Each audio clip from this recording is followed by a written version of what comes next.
श्री राम।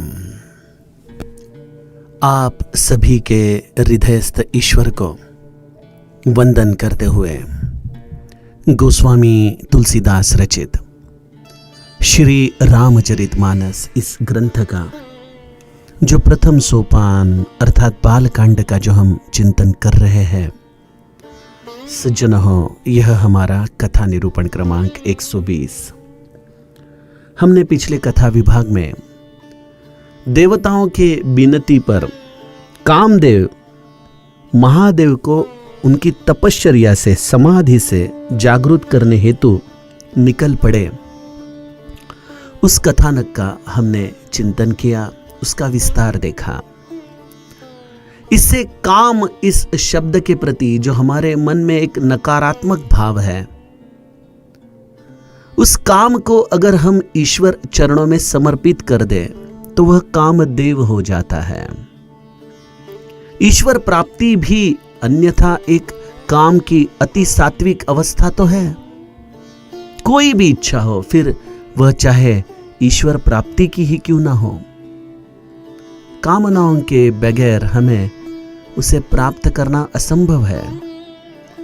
और इसलिए कामनाओं के जो दो स्तर है, एक जो सात्विक गुणों के आधार से ईश्वर प्राप्ति की तरफ हमें ले चले, और एक देह बुद्धि के कारण हमें अधोमुख इस दृश्य जग की तरफ ले चले।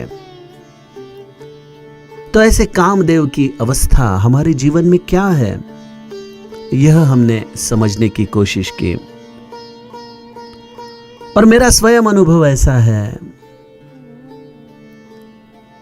कि ऐसे कामदेव को अपने जीवन में सत्संगति के आधार से अगर हम आचरण में लाए तो वह केवल सत्व गुण की तरफ ही चलता है, वह कभी हमारी अधोगति नहीं होने देता। तो ऐसे कामदेव महादेव की तरफ निकल पड़े हैं। मन ही मन विचार करते हैं कि वहां जाने से मेरा हित नहीं होने वाला, मैं वहां से जिंदा लौटकर नहीं आ पाऊंगा। लेकिन फिर तुरंत सोचते हैं, परहित लागी तजई जो देही, संतत संत प्रशंस ही तेहि। दूसरे के हितों के लिए अपने शरीर को मैं अर्पण करने जा रहा हूं, इसकी महत्ता संत जानते हैं, और इसलिए मैं उन्हें वंदन करके वह कामदेव देवताओं को वंदन करते हुए महादेव जी की तरफ निकले हैं। हमने यहां तक का कथा भाग कल के कथा प्रवाह में देखा। चौपाइयों का गायन हमने पहले से ही किया है, इसलिए आज हम सीधे कथा विस्तार में प्रवेश करते हैं। गोस्वामी जी कहते हैं कि कामदेव सुमन धनुष कर सहित सुहाई, हाथ में फूल का धनुष और वसंत इत्यादि अपने सहकारियों के साथ महादेव की तरफ निकल पड़े हैं। सखा भी कैसे होने चाहिए इस कार्य के लिए, जो कामदेव के कार्य में सहायभूत हो। फूलों का धनुष और फूलों का बाण, और उसी के साथ वसंत, यह जो ऋतु है वह हमारी कामोत्तेजक भावना बढ़ाने वाला है। और ऐसे सहायकों के साथ महादेव के हृदय में क्षोभ उत्पन्न करने हेतु कामदेव जी निकल पड़े। गोस्वामी जी लिखते हैं, चलत मार अस हृदय बिचारा, शिव विरोध ध्रुव मरनु हमारा। देखिए, जिनका नाम ही मार है, कामदेव का एक जो वैकल्पिक नाम है मार, जिसका हमने उच्चार दोहे में भी 83 दोहे में भी किया था, शंभु विरोध न कुशल मोहि बिहसी कहेहु असमार। और हम मराठी में कहते हैं ना कि वहां वो मार खाने जा रहा है। तो कामदेव महादेव जी की तरफ अब उस फलश्रुति के लिए जा रहे हैं जो उनके नाम के द्वारा संबोधित होती है, चलत मार अस हृदय बिचारा, शिव विरोध ध्रुव मरनु हमारा। मुझे रामायण में ये कामदेव का एक पात्र और उसके जैसा ही दूसरा पात्र दिखाई देता है, और वह है मारीच। मारीच भी काम का ही तो रूप है। भगवत गीता हमें कहती है कि भगवत नाम लेने वाले, भगवत भक्ति करने वाले 4 प्रकार के भक्त हैं। एक है अर्थार्थी, दूसरे है आर्त, तीसरे है ज्ञानी, और जो मुक्ति के अत्यंत प्रिय ऐसे भक्त हैं। ऐसे 4 प्रकार के भक्त हैं। उसमें कामनाओं से भरा हुआ अगर कोई है तो वह मारीच है। लेकिन ऐसे मारीच के सामने भी जब कामनाओं के 2 विकल्प आए कि एक, मैं अगर रावण की बात न मानूं तो रावण मुझे यहीं पर मार देगा, और अगर मैं रावण की बात मानूं और उसके कार्य में सहायभूत हो जाऊं तो रावण मुझे राम जी के पास लेने के लिए सहायभूत हो जाएगा। अरे, इसमें तो बड़ा जीवन का फायदा है। मुझे राम जी के पास लेने के लिए तो रावण आया है। तो इसके लिए मारीच ने कामनाओं को रावण को संलग्न करते हुए राम तक पहुंचने के लिए उसका माध्यम बनाया, और अपने जीवन का उत्कर्ष मारीच ने कर लिया। जय पद उर सर सरोज पद धाई, कपट कुरंग इस रूप में मारीच दौड़ रहा है, और पीछे मुड़ मुड़कर प्रभु रामचंद्र के रूप को देख रहा है। कपट कुरंग संग उर धाई।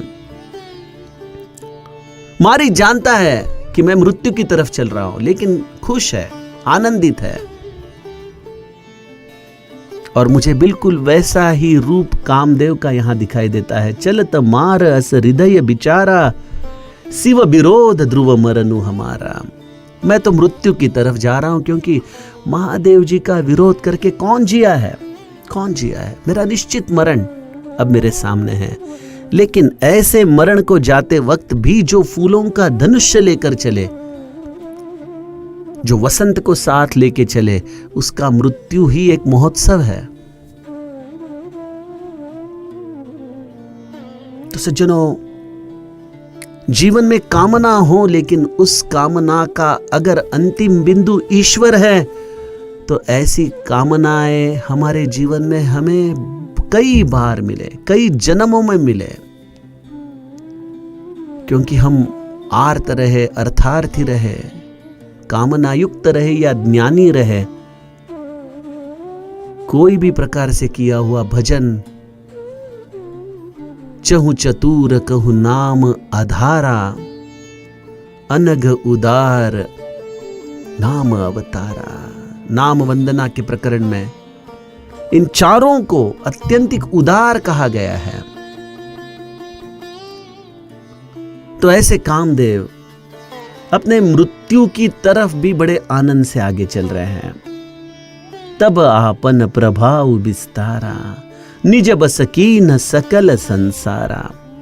और कामदेव जी ने वहां पर आके अपने स्वधर्म का आचरण अति उत्कटता से करने को शुरू किया है।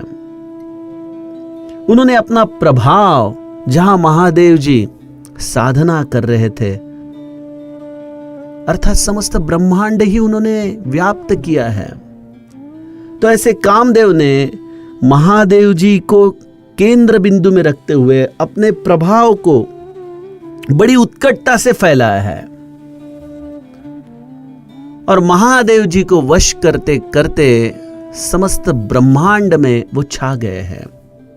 निज बस कीन सकल संसारा। कामदेव का यह प्रभाव समस्त ब्रह्मांड में निरंतर हमें दिखाई देता है। यह समस्त सृष्टि निरंतर कार्यरत क्यों है? क्यों हम दौड़ रहे हैं? क्या हमें चाहिए? यह सुख की भावना तो हमें निरंतर कार्य करने के लिए प्रेरित कर रही है। तो कामदेव समस्त सृष्टि में बिल्कुल अपना राज बनाए हुए हैं। यह तो नित्य वस्तु स्थिति है। निज बस की न सकल संसारा। और जब कामदेव जी ने कोपेउ जब ही बारी चर केतु छन महु मिटे सकल श्रुति सेतु। देखिए कामदेव ने यहां पे कहा है कि श्रुति क्या कहती है, तदपि करब मैं काज तुम्हारा, श्रुति कह परम धर्म उपकारा। वेदों का स्मरण कामदेव ने किया है। और ऐसे कामदेव जब अपना प्रभाव फैलाते फैलाते अपने हाथ में पंचबाण वाला अपना धनुष्य लेते हैं, तो गोस्वामी जी लिखते हैं छन महु मिटे सकल श्रुति सेतु। जिस वेद का स्मरण करते करते कामदेव महादेव जी तक पहुंचे हैं, जैसे ही उन्होंने यह धनुष्य उठाया तो सबसे पहले समस्त ब्रह्मांड में वेद की विस्मृति हो गई, समस्त वेदों की मर्यादाएं खत्म हो गई, सभी लोग वेद बाह्य आचरण में लिप्त हो गए। तो कामदेव अपनी निष्काम अवस्था में वेद स्मरण का एक माध्यम है, किंतु जब वह देहाधिष्ठित कार्य में लिप्त हो जाते हैं तो कामदेव की यही कृति जीव को वेद बाह्य कृति करने के लिए उद्युक्त करती है। छन महु मिटे सकल श्रुति सेतु। यह सेतु है मनुष्य जीवन के आचरण का वेदों के साथ। जो हमारे घर में संस्कार हमें दिए जाते हैं, जो हमारे ग्रंथ हमें समझाते हैं, ये वेद बाह्य नहीं है। वेद शायद हम पढ़े न पढ़े, लेकिन यह एक सेतु है, संस्कार से हमारे जीवन में आता है। लेकिन जब हमें काम अंतर बाह्य लिप्त कर देता है, तब हमारे जीवन में सेतु टूट जाता है। जैसे हमारे ग्रंथ आज घर में अलमारियों में पड़े हैं, लेकिन वह ग्रंथ हमारे ग्रंथियों को छुड़ा नहीं पा रहे हैं, क्योंकि सेतु टूट चुका है, क्योंकि कामदेव का प्रभाव अत्यंतिक प्रबल है। छन महु मिटे सकल श्रुति सेतु। और यह सेतु टूटते ही क्या होता है? ब्रह्मचर्य व्रत संयम नाना, धीरज धर्म ज्ञान विज्ञाना, सदाचार जप जोग विरागा, सभय विवेक कटकु सब भागा। यह जब सेतु टूट जाता है, जब यह वेद मर्यादा समाप्त हो जाती है, तो गोस्वामी जी लिखते हैं कि कई प्रकार के प्रमाद इस विश्व में होते हैं। ब्रह्मचर्य, यह जो ओज की ऊर्ध्व गति है, यह जो मन का एक अनुशासन है, जो ब्रह्म के लिए अपनी चर्या निरंतर उसी कार्य के लिए लिप्त कर रहा है, उस भावना का ही विसर्जन कामदेव के प्रभाव से हो जाता है। तो ब्रह्मचर्य व्रत, जो हमने अपने व्रत रखे हैं, वह समस्त व्रत छोटी छोटी चीजों के कारण टूट जाते हैं, क्योंकि कामदेव का प्रभाव ऐसा है कि वह आपको किसी भी एक निश्चय पर रहने नहीं देता। तो ब्रह्मचर्य गया, नियम निकल गए, अनेक प्रकार के संयम, धैर्य, इन सभी का ही तिलांजलि दी गई। धर्म भी काम के प्रभाव में जब आता है, तो लोग धर्म की व्याख्याएं तोड़ मोड़ कर, बदल कर अपने काम की इच्छा की पूर्तता हेतु हमारे सामने रखते हैं, और हम उसी को ही धर्म समझ बैठते हैं। लेकिन यह कामदेव ने धर्म का किया हुआ विकृत रूप है। ज्ञान भी आदमी जब देहाधिष्ठित भूमिका से कहता है, तो वह ज्ञान भी एक कामदेव की रची हुई साजिश है। तो ऐसे परिस्थिति में विज्ञान, सदाचार, जप, योग, वैराग्य, यह सब चीजें केवल कहने मात्र रह जाती है।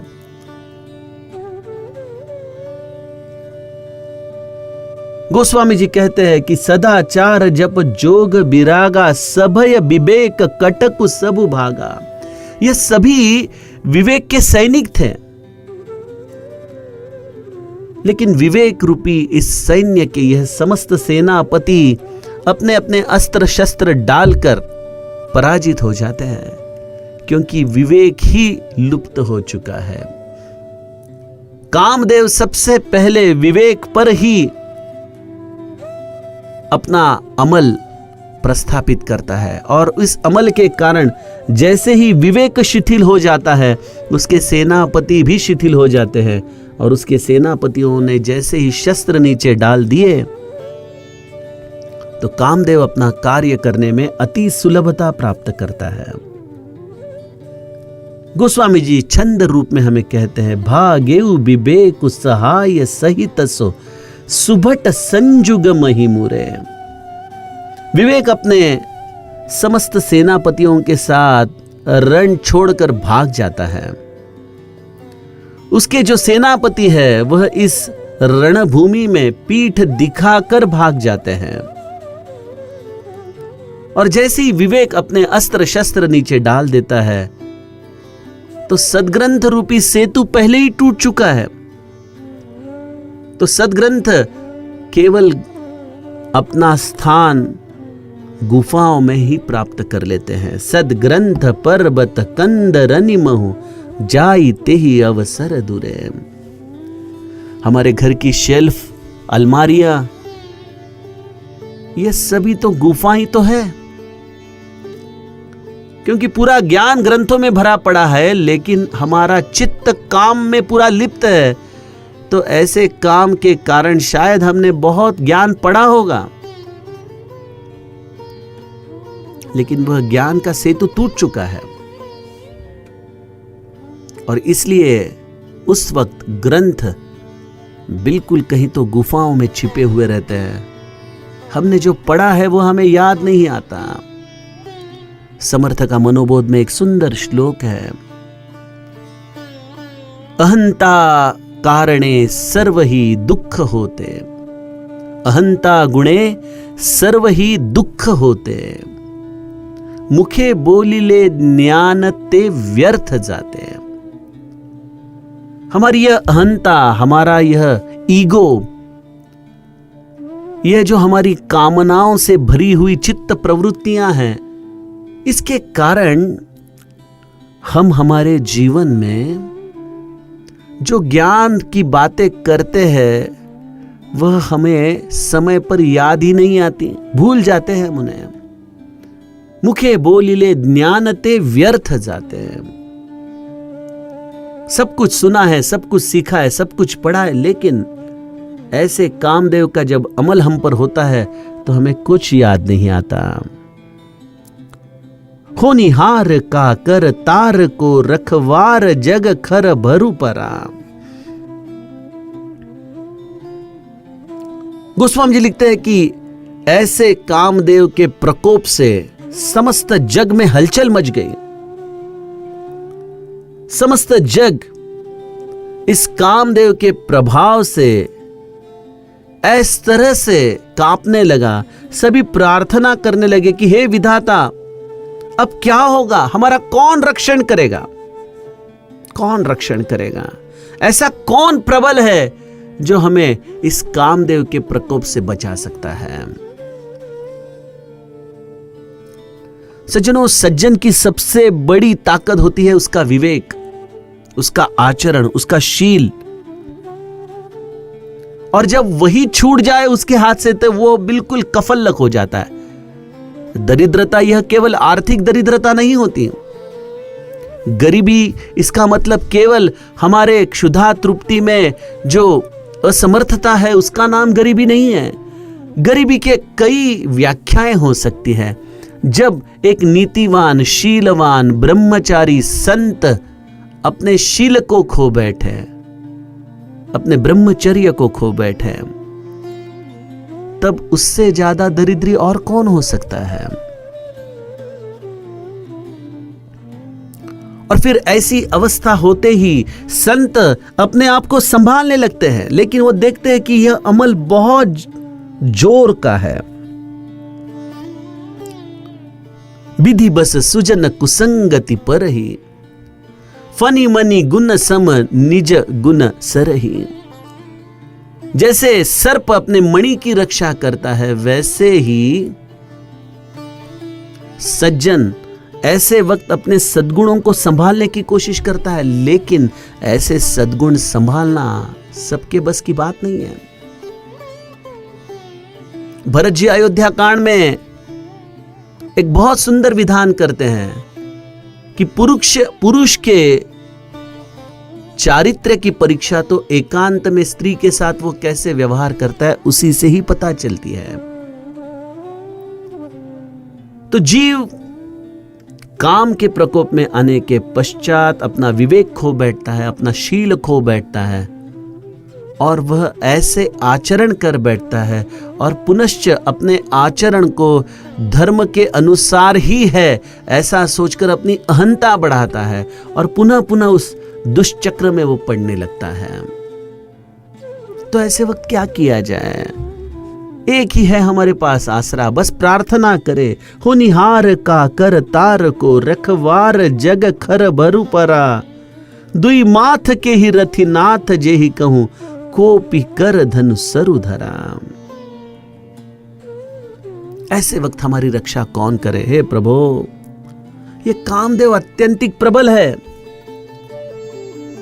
इस रति के पति ने जो यह धनुष्य अपने हाथ में लिया है, इस धनुष्य का बाण बहुत जहरीला है, बहुत जहरीला।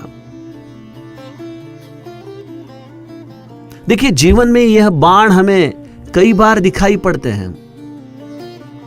कामदेव के जो दृश्य के स्तर पर होने वाले प्रकोप है, उसमें पहली चीज है परधन की अभिलाषा। कोई पुरखों का धन हो, कोई रास्ते पे पड़ा हुआ धन हो, कोई लॉटरी का धन हो, अरे छोड़ो, आज की तारीख में कहा जाए तो शेयर मार्केट का धन हो, कोई भी फ्री संपत्ति, उसे प्राप्त करने की अभिलाषा, यह कामदेव का तीखा बाण है।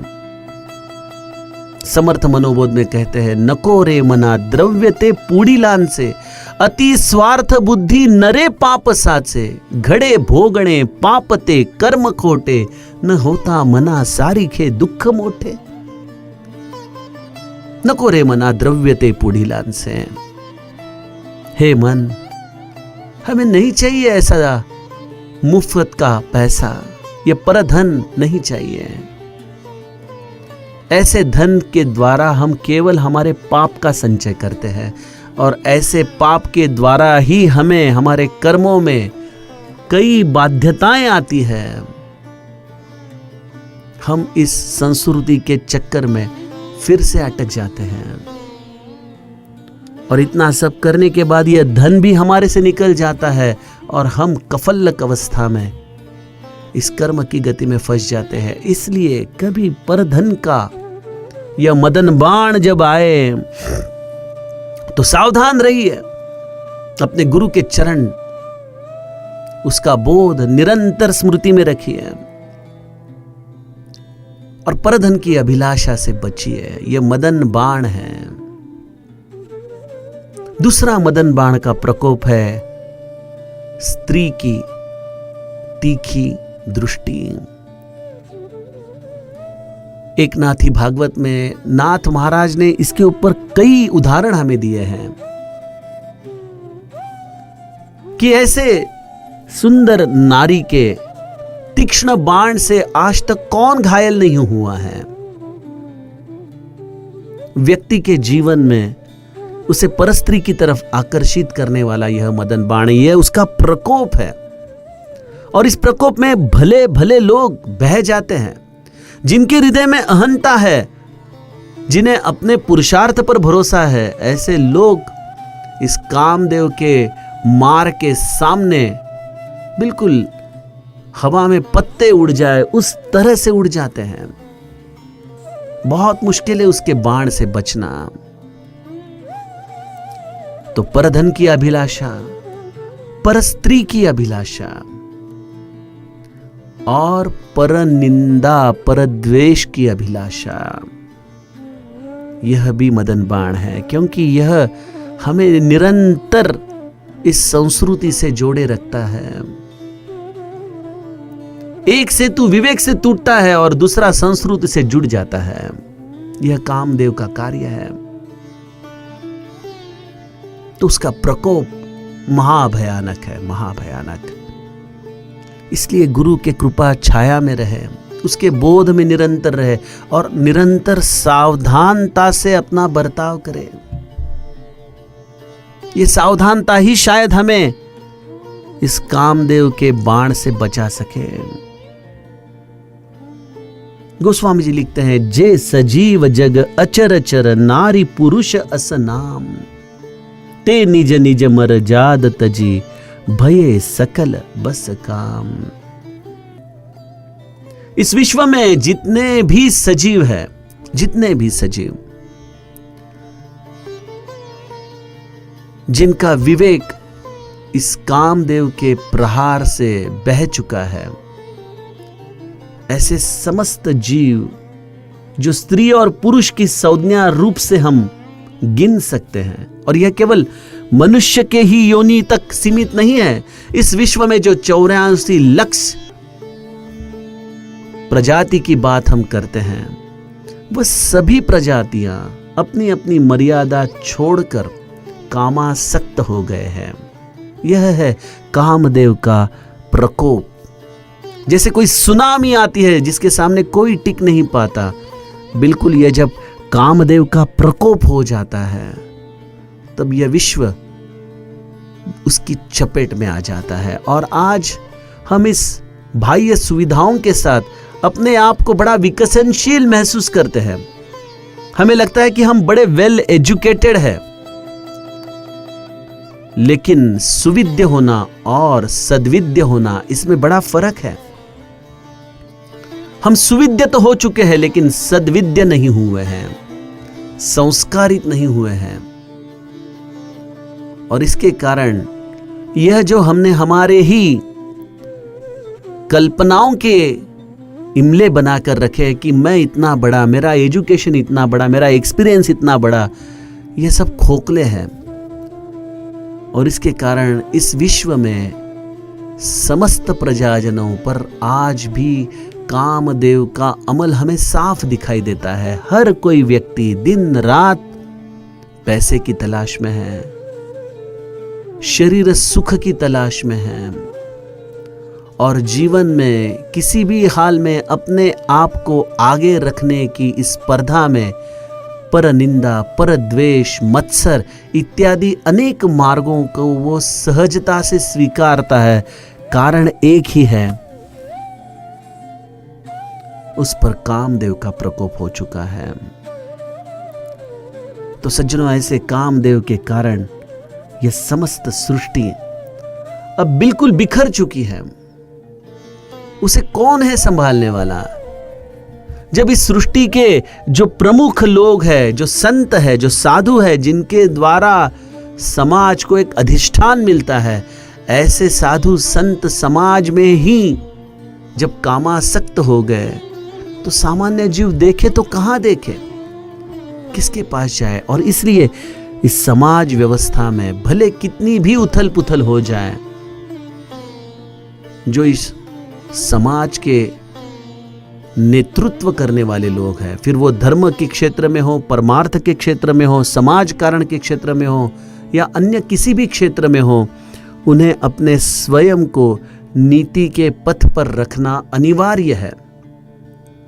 क्योंकि वह एक प्रमुख व्यक्ति जब बिगड़ता है, तो उसके पीछे चलने वाले समस्त उसके अनुयायी भी उसी की तरह से बर्ताव करते हैं, और इसके कारण समाज में एक दुर्व्यवस्था में दिखाई देती है। और यही कामदेव का प्रकोप निरंतर इस सृष्टि में इस तरह से चलते रहता है। आइए सज्जनों, कामदेव के इस प्रकोप में सृष्टि की क्या अवस्था हुई है, इसका चिंतन हम कल के कथा प्रवाह में करें। जानकी जीवन स्मरण जय जय राम।